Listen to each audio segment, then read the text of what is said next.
જય શ્રી કૃષ્ણ મિત્રો. શું તમારી રાશિ મેષ છે અને શું તમને એવું લાગે છે કે વર્ષ 2026માં તમારે જે પ્રગતિ કરવી છે, જેમ કે તમારા સપના પૂરા કરવા, ઘર લેવું, ગાડી લેવી કે પછી પરિવારને ખુશ રાખવું, તે બધામાં કોઈ ને કોઈ અડચણ આવી રહી છે?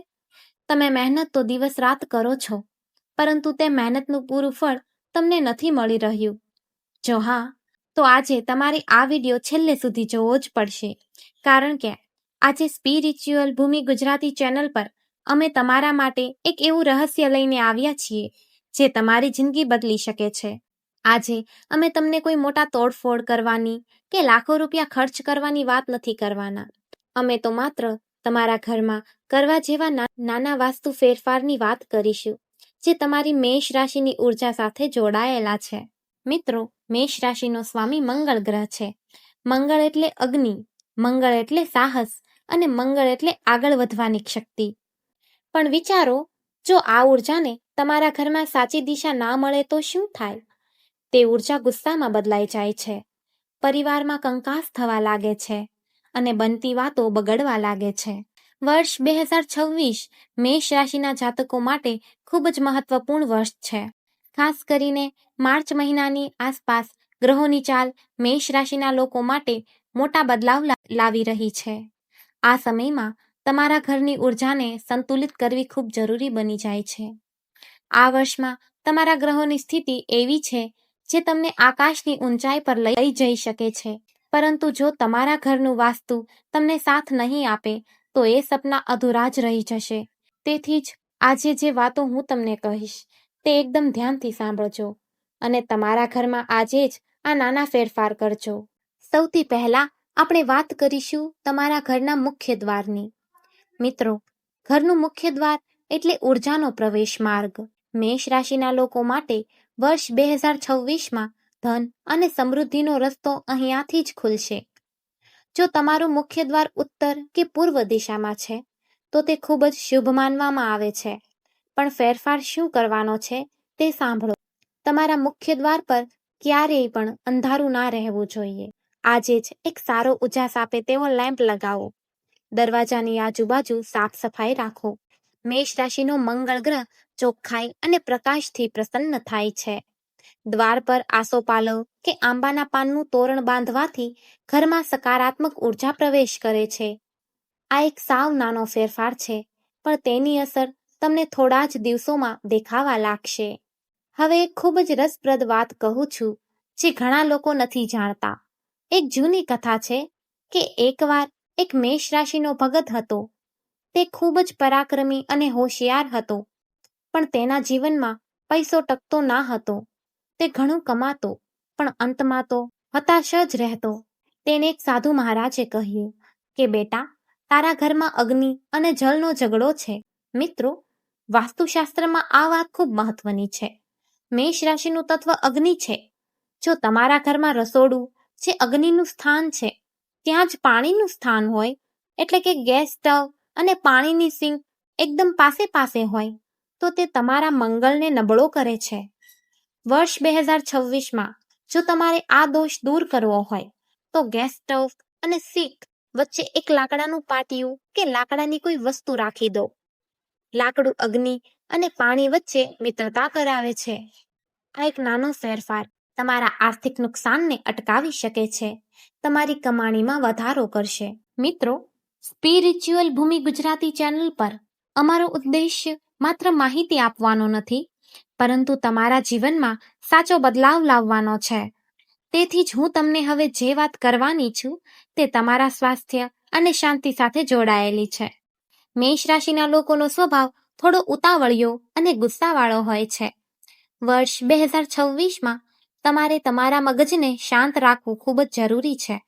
આના માટે તમારા શયનકક્ષ એટલે કે બેડરૂમમાં ફેરફાર કરવો પડશે. તમારા બેડરૂમમાં ક્યારેય લાલ કે ઘેરો કાળો રંગ ના વાપરવો. ભલે મંગળનો રંગ લાલ છે, પણ સૂતી સમયે તમને શાંતિ જોઈએ, અગ્નિ નહીં. તમારા બેડરૂમમાં આછા ગુલાબી, આછા લીલા કે સફેદ રંગની ચાદર વાપરો.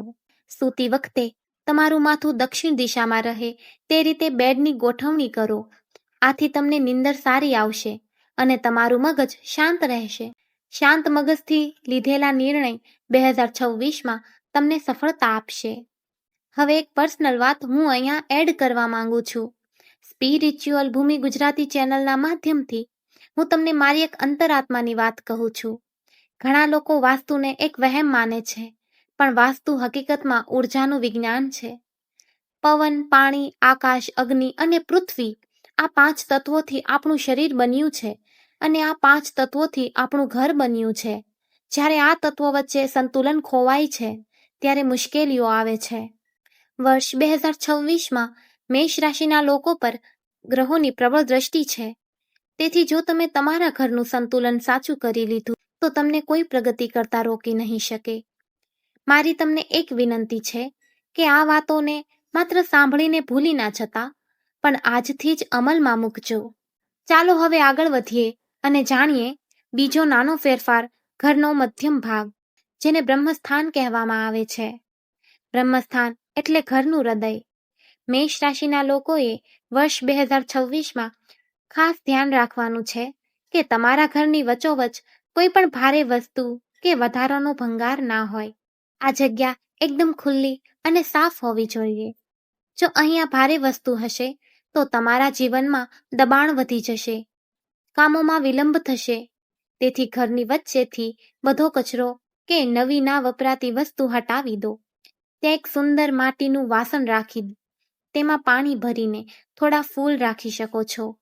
આનાથી ઘરમાં તાજગી અને સકારાત્મકતાનો સંચાર થશે. મિત્રો, મેષ રાશિના લોકો આર્થિક બાબતે ચિંતિત હોય છે. 2026માં લક્ષ્મી માતાની કૃપા મેળવવા માટે તમારે ઘરની ઉત્તર દિશામાં ધ્યાન આપવાનું છે. ઉત્તર દિશા ધનના દેવતા કુબેરની દિશા છે. તમારા ઘરની ઉત્તર દિશામાં એક લીલા રંગનો બલ્બ લગાવો. લીલો રંગ પ્રગતિ અને ધનનું પ્રતીક છે. જો શક્ય હોય તો ઉત્તર દિશામાં એક મની પ્લાન્ટનું કુંડું રાખો.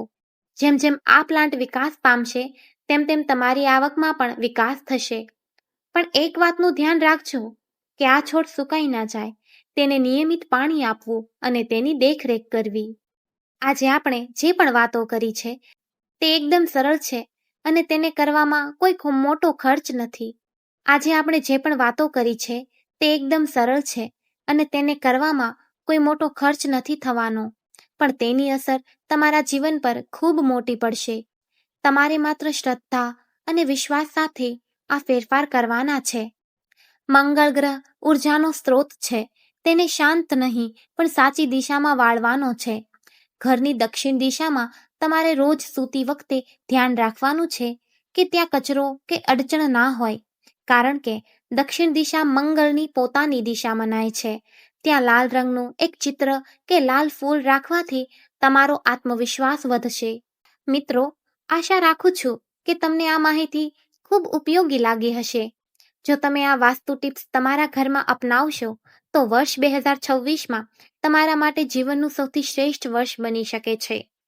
સ્પિરિચ્યુઅલ ભૂમિ ગુજરાતી ચેનલ હંમેશા તમારા કલ્યાણ અને પ્રગતિ માટે નવી નવી માહિતી લાવતું રહેશે. જો તમને આ વિડીયો ગમ્યો હોય તો એકદમ પ્રેમથી વિડીયોને લાઈક કરો, તમારા સ્નેહીજનો અને મિત્રો સાથે શેર કરો, જેથી તેઓ પણ આ માહિતીનો લાભ લઈ શકે. અને હા, આવા જ ઉપયોગી અને જ્ઞાનવર્ધક વિડીયો જોવા માટે અમારી સ્પિરિચ્યુઅલ ભૂમિ ગુજરાતી ચેનલને આજે જ સબસ્ક્રાઇબ કરી લો. કોમેન્ટમાં જય મંગળદેવ કે જય શ્રી કૃષ્ણ લખવાનું ચૂકશો નહીં. આવતા વિડીયોમાં ફરી મળીશું એક નવા વિષય સાથે. ત્યાં સુધી ખુશ રહો, સ્વસ્થ રહો. જય માતાજી, જય શ્રી કૃષ્ણ.